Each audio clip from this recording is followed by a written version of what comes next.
Question. I was in addiction for 17 years and I'm also diagnosed with paranoid schizophrenia that I have to take medication for. I'm now 25 years sober, but I still smoke tobacco. I hear you mention schizophrenia a lot. What is your perspective on it all? Well, I have to make a confession here to begin with, is that I'm not a medical health expert. I'm not a psychologist or psychiatrist. So when I use the word schizophrenia, I might use it in a little more broad, common sense term than a clinical way. So I sometimes talks about you have opposite viewpoints in your mind, or opposite personality traits that makes you schizophrenic because you have things that are pulling you in different directions. So I sometimes use the term schizophrenia in a more loose term than a clinical term. But nevertheless, I'll give you my perspective on schizophrenia and mental disease in general. And it's really, as I have said in many of my videos, that we have a subconscious mind, of course. But that subconscious mind has layers. It has the emotional level, the mental level, and the identity level.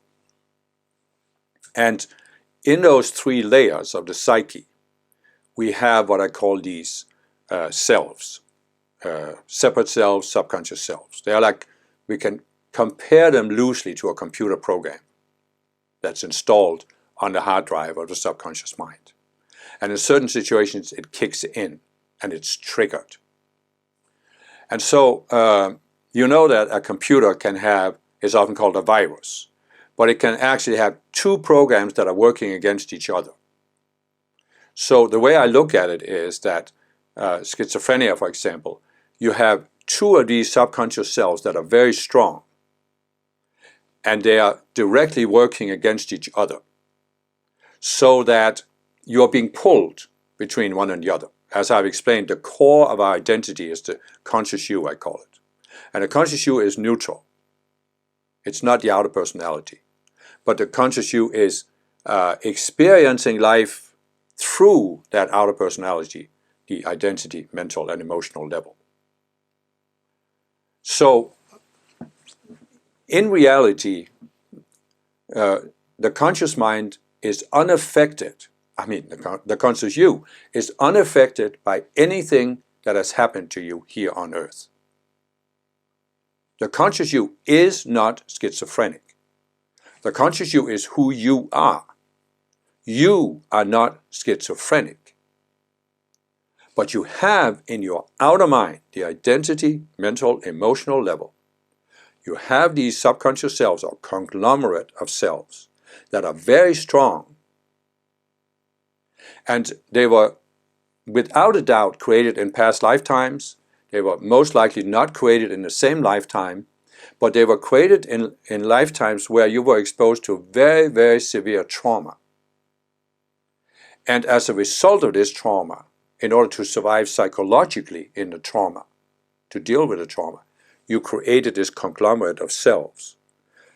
But then you had another lifetime where you were exposed to a different kind of trauma, created another conglomerate. And these two are working against each other. It may be that sometimes one pulls you into that self, and then in other situations you're pulled into the other kind of self, so it seems like you have a different personality, split personality syndrome. It may also be that you are constantly exposed to both of them, and therefore you are very, very confused. You're constantly switching back and forth between one and the other. So to me, with my understanding, and as I said, I'm not a mental health professional. They might say I'm a complete idiot. I don't know. But with my understanding, this is the core of it, that you have in past lifetimes created these very severe selves that are very strong, have a very strong pull on your conscious mind. Now, conscious you, not the conscious mind. It's not necessarily the same thing.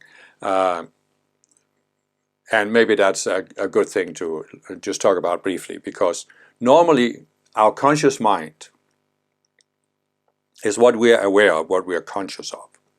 And the conscious you is not exactly the same as the conscious mind. Because, let's put it this way, you have a subconscious self that's like colored glasses you're putting on, right?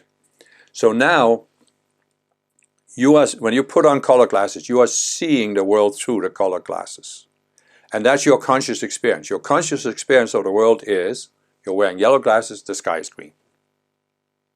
That's your conscious experience. But the conscious you, if it's not aware that you're wearing colored glasses, yeah, it's just experiencing what you're experiencing through the glasses. But the conscious you has the ability to step back mentally and say, oh, I'm wearing glasses. I wonder what the sky would look like without the glasses. Let me take them off. So that means that the conscious you can become conscious of the fact that your conscious mind, your conscious experience, is colored by these subconscious selves. And then you can start the process of removing those subconscious selves. Now, if it's so severe that you're schizophrenic, you probably can't do it without therapy, without help. But medication doesn't do anything to help you resolve it. It masks the symptoms. I'm not saying you shouldn't take medication.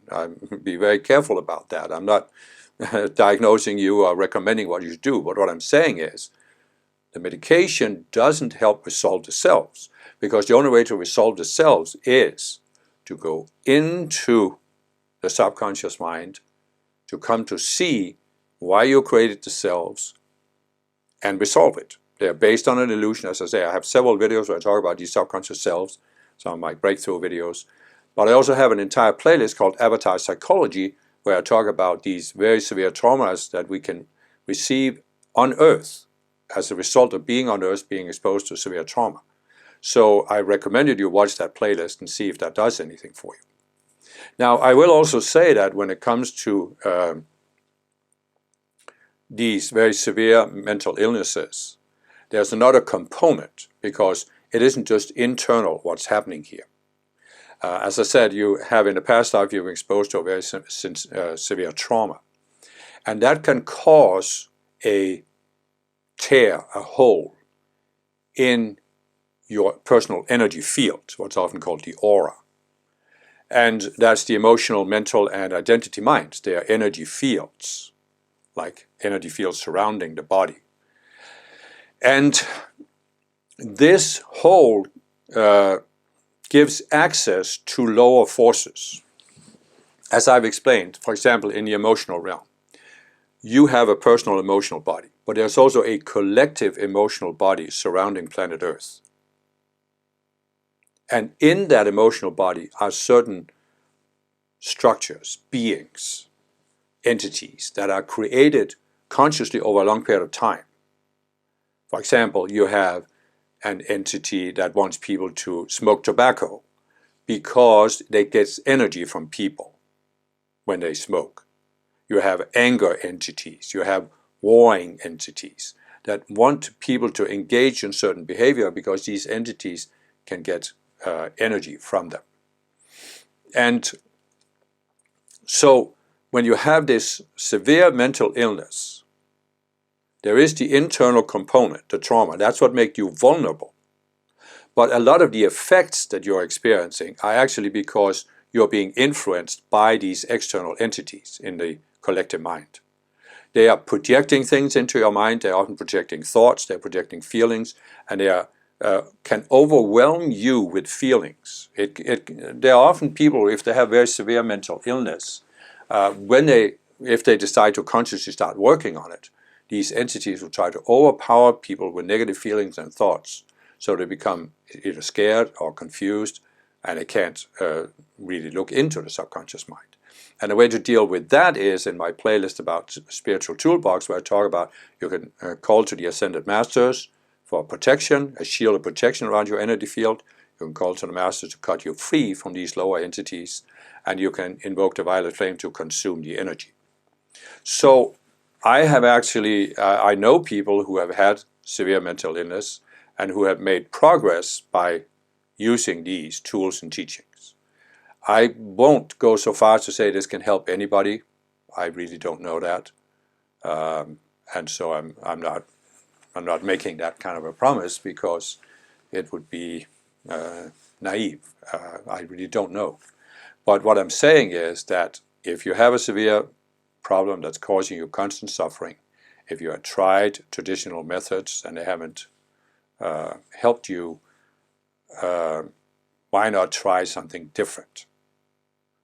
And I do believe that anybody can get some results from doing this. But it all requires you, the results in terms of psychological healing will always depend on your willingness to look into your own psychology, to look into the subconscious mind. Because here's how you can look at it. As I said, many people with severe mental illness are severely affected by dark forces from the outside. It can also be other people, but often dark forces in the emotional realm, or even the mental. And it's very easy to project that you are the victim of this, because you are in a certain way. But the fact is, why isn't everybody affected by these dark forces the same way you are? Because other people have different structures in their subconscious mind, they don't have the hold in the aura. So, why are you affected? Because you have these subconscious selves that make you vulnerable. And the subconscious selves are based on an illusion that you decided to accept at some point, most likely in a distant past life. Now, this was probably something you did in a very difficult, very traumatic situation. I'm not trying to trivialize it, okay? I myself have some deep traumas that I have dealt with over the years that were created in difficult situations. So I'm not in any way trying to trivialize it. What I'm saying is, you can only overcome what is in your psychology by looking at it, by looking at why you made that decision.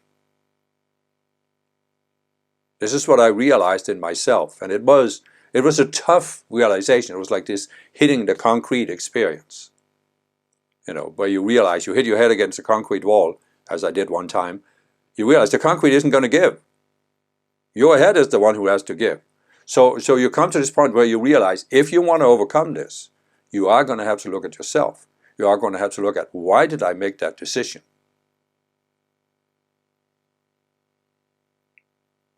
And the reason why this is difficult for us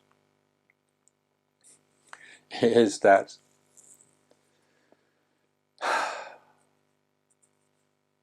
okay, let's say in a distant past life, you were attacked viciously by what I, in my avatar psychology videos, call the fallen beings. Negative beings who want to destroy you. You were put down. It was predicted at you that you had no right to be here, that you made this monumental mistake. So you create a subconscious self to help you survive this situation psychologically. By the way, if you want to have a deeper understanding of this process, I recommend you read my book, My Lives with Lucifer, Satan, Hitler, and Jesus. It's a novel, but it describes a soul's journey coming to Earth, being exposed to this trauma. I believe anybody who has severe mental illness would get something out of reading that book. But anyway, what I'm saying is, you were exposed to severe trauma that put you down. You created these subconscious selves to help you psychologically survive the trauma. And they are based on pushing down this fear that maybe I was wrong, maybe I don't have a right to be here, maybe I did make a disastrous decision and this and that. So when you start looking at this, that fear is going to come up. The selves that you have created to protect yourself will also seek to block you from looking at the decision you made, because they'll project at you, oh, it's dangerous to look at it. Because if you look, you will judge yourself as being the worst person ever. I mean, I encountered this, and it was scary, and it was very unpleasant. But I also realized the only way I was going to get over it is to go into it and look at that fear and look at that projection and say, it's not so. And as I said, why can you do this? Because the conscious you hasn't been changed by creating these selves. You have created the selves, but you haven't become them. And that's why you can uncreate them, but you can only uncreate them by becoming aware of why you created it, looking at it, dismissing that illusion. So it requires some really deep work, a willingness to go to the very core of your dysfunctional psychology. And I'm not saying it can be done in 5 minutes. I'm not saying it can be done without a therapist who guides you. But my working hypothesis is it can be done. I mean, based on my understanding of, as I said, the conscious you hasn't been changed. That means that anything that's dysfunctional in your subconscious mind is something temporary, and it can be changed. It requires a willingness to look at anything, look at the illusion behind it, but it can be changed. Again, I'm not saying it can help everybody, because I understand that some people are not ready to look deeply enough. But you asked for my perspective on these severe mental illnesses, and this is my perspective. And I do think that when I look back at past lives, that I've been exposed to as much trauma as anybody else. Not more, not less, but certainly very severe trauma in past lives. And my experience is that it's possible to rise above it.